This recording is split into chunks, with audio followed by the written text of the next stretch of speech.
ನೋಡಿ ಫ್ರೆಂಡ್ಸ್, ಚಿಕ್ಕ ವಯಸ್ಸಿಂದನೂ ನಮ್ಮ ಕೂದಲು ಕಪ್ಪಗಿರ್ಬೇಕಂತ ನಾವು ತುಂಬಾ ಜಾಗ್ರತೆಯಾಗಿ ಇರ್ತೀವಿ.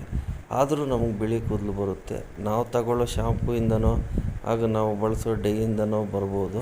ಬಿಳಿ ಕೂದಲು ಬರೋದಕ್ಕೆ ಒಂದಲ್ಲ ಎರಡಲ್ಲ ಸುಮಾರು ಕಾರಣಗಳಿದ್ದಾವೆ. ಅದೇ ಬಿಳಿ ಕೂದಲನ್ನು ಕಂಟ್ರೋಲ್ ಮಾಡೋದಕ್ಕೆ ಈ ರೀತಿ ನಾವು ಮನೆಯಲ್ಲಿ ತಯಾರಿಸಿರೋ ಡೈನ ಬಳಸಿದ್ದೇ ಆದಲ್ಲಿ 100% ನಾವು ಬಿಳಿ ಕೂದಲನ್ನ ಕಂಟ್ರೋಲ್ ಮಾಡ್ಬೋದು. ಹಾಗೆ ನಾವು ಡ್ಯಾಂಡ್ರಫ್ಸೇ ಆಗಿರ್ಬೋದು, ಕೂದಲು ಉದುರೋ ಸಮಸ್ಯೆನೇ ಆಗಿರ್ಬೋದು, ಎಲ್ಲನೂ ಕಂಟ್ರೋಲ್ ಮಾಡ್ಬೋದು. ನೋಡಿ ಫ್ರೆಂಡ್ಸ್, ಇದು ನಾನು ಮನೆಯಲ್ಲೇ ಮಾಡಿ ಟ್ರೈ ಮಾಡಿ ಮತ್ತೆ ವಿಡಿಯೋ ಮಾಡ್ತಾಯಿದ್ದೀನಿ. 100% ರಿಸಲ್ಟ್ ಇದೆ. ಒಂದ್ಸಲಿ ಟ್ರೈ ಮಾಡಿ ನೋಡಿ. ವಿಡಿಯೋ ಸ್ಟಾರ್ಟ್ ಮಾಡೋಣ. ವಿಡಿಯೋ ಸ್ಟಾರ್ಟ್ ಮಾಡೋಕ್ಕೆ ಎಲ್ಲಕ್ಕಿಂತ ಮುಂಚೆ ನಲ್ಲಿಕಾಯಿ ತಗೊಂಡು ನಲ್ಲಿಕಾಯಿನ ಸಣ್ಣ ಸಣ್ಣಗೆ ಪೀಸ್ ಮಾಡ್ಕೊಂಡಿದ್ದೀನಿ. ಅದನ್ನು ಮಿಕ್ಸಿ ಜಾರ್ಗೆ ಹಾಕ್ಕೊಂಡು ಕ್ಲೀನಾಗಿ ಈ ರೀತಿ ಪೇಸ್ಟ್ ಮಾಡಿಕೊಂಡು ಒಂದು ಕಬ್ಬಿಣದ ಹೆಂಚಿದ ಮೇಲೆ ಹಾಕ್ಕೊತಿದ್ದೀನಿ. ನೋಡಿ ಫ್ರೆಂಡ್ಸ್, ಕಬ್ಬಿಣದ ಹೆಂಚು ಮೇಲೆ ಹಾಕ್ಬಿಟ್ಟು ಅದರೊಳಗೆ ಒಂದು 3-4 ಪೀಸ್ ಲವಂಗ ಹಾಕ್ಕೊತೀನಿ ಫ್ರೆಂಡ್ಸ್. ಲವಂಗನೂ ಅಷ್ಟೇ ಕೂದಲು ಬೆಳೆಯೋದಕ್ಕೆ ತುಂಬಾ ಕೆಲಸ ಮಾಡುತ್ತೆ. ಹಾಗೆ ಇದರಲ್ಲಿ ಒಂದು ಸ್ಪೂನಷ್ಟು ಮೆಂತ್ಯ ಕಾಳನ್ನ ಹಾಕ್ಕೊತಾ ಇದ್ದೀನಿ. ನೆಕ್ಸ್ಟ್ ಇದರಲ್ಲಿ ಕಲೋಂಜಿ ಸೀಡ್ಸು ಒಂದು ಸ್ಪೂನ್ ಹಾಕ್ಕೊತಾ ಇದ್ದೀನಿ.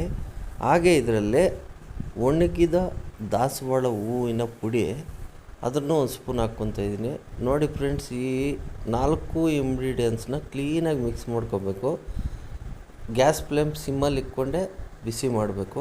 ಭೃಂಗರಾಜ ಪೌಡ್ರನ್ನೂ ಒಂದು ಸ್ಪೂನ್ ಹಾಕ್ಕೊತಾ ಇದ್ದೀನಿ ಫ್ರೆಂಡ್ಸ್. ನೋಡಿ, ನೆಕ್ಸ್ಟ್ ಇದರಲ್ಲಿ ಅರಿಶಿನ ಪುಡಿ ಒಂದು ಸ್ಪೂನ್ ಹಾಕ್ಕೊತಾ ಇದ್ದೀನಿ. ಭೃಂಗರಾಜ ಪೌಡ್ರೂ ಅಷ್ಟೇ ಕೂದಲು ಬೆಳೆಯೋದಕ್ಕೆ, ಕೂದಲು ಕಪ್ಪಾಗೋದಕ್ಕೆ ತುಂಬಾ ಕೆಲಸ ಮಾಡುತ್ತೆ.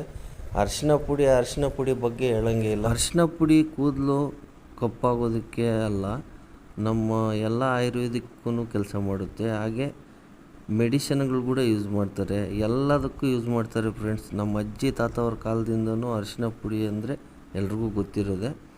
ನೋಡಿ ಫ್ರೆಂಡ್ಸ್, ಇದು ಈ ರೀತಿ ಫುಲ್ಲಾಗಿ ರೋಸ್ಟ್ ಆದಮೇಲೆ, ಕಪ್ಪಗಾದಮೇಲೆ ಒಂದು ಮಿಕ್ಸಿ ಜಾರಲ್ಲಿ ಹಾಕ್ಕೊಂಡು ಪೌಡ್ರ್ ಮಾಡ್ಕೊಳ್ಳೋಣ. ಈ ಪುಡಿನ ಎಷ್ಟು ದಿನ ಬೇಕಾದರೂ ಸ್ಟೋರ್ ಮಾಡ್ಕೋಬೋದು. ನೋಡಿ ಫ್ರೆಂಡ್ಸ್, ನಾನೊಂದು ಕಪ್ಪಲ್ಲಿ ಒಂದು ಸ್ಪೂನಷ್ಟು ಈ ಪುಡಿನ ಹಾಕ್ಕೊಂಡು ಅದರಲ್ಲಿ ಸಾಸಿವೆ ಎಣ್ಣೆ ಆಗಲಿ ಕೊಬ್ಬರಿ ಎಣ್ಣೆ ಆಗಲಿ ಯಾವುದನ್ನು ಹಾಕ್ಕೋಬೋದು. ನಾನು ಸಾಸಿವೆ ಎಣ್ಣೆ ಹಾಕ್ಕೊಂಡಿದ್ದೀನಿ. ನೋಡಿ ಫ್ರೆಂಡ್ಸ್, ಯಾವ ರೀತಿ ಕಪ್ಪಾಗಿದೆ ಅಂತ. ನೋಡಿ ಫ್ರೆಂಡ್ಸ್, ಈ ರೀತಿ ತಯಾರಿಸಿ ಡೈನ ಹಚ್ಚಿದ್ದೇ ಆದಲ್ಲಿ ಎಷ್ಟೇ ಬಿಳಿ ಕೂದಲಿದ್ದರೂ ಕಪ್ಪಾಗುತ್ತೆ. ನೋಡಿ ಫ್ರೆಂಡ್ಸ್, ಯಾವುದೇ ಸೈಡ್ ಎಫೆಕ್ಟ್ ಇಲ್ದಿರ ನಾವು ಈ ರೀತಿ ಡೈನ ಮನೆಯಲ್ಲೇ ಪ್ರಿಪೇರ್ ಮಾಡಿ ಹಚ್ತಾ ಇದ್ದರೆ ಆಗಲೇ ರಿಸಲ್ಟ್ ಬರುತ್ತೆ ಅಂತ ನಾನು ಹೇಳೋದಿಲ್ಲ ಫ್ರೆಂಡ್ಸ್. ಆದರೆ ನಿಧಾನಕ್ಕಾದರೂ ಪರ್ಮನೆಂಟಾಗಿ ನಮ್ಮ ಕೂದಲು ಕಪ್ಪಾಗಿರುತ್ತೆ. ಒಂದ್ಸಲಿ ಟ್ರೈ ಮಾಡಿ ನೋಡಿ.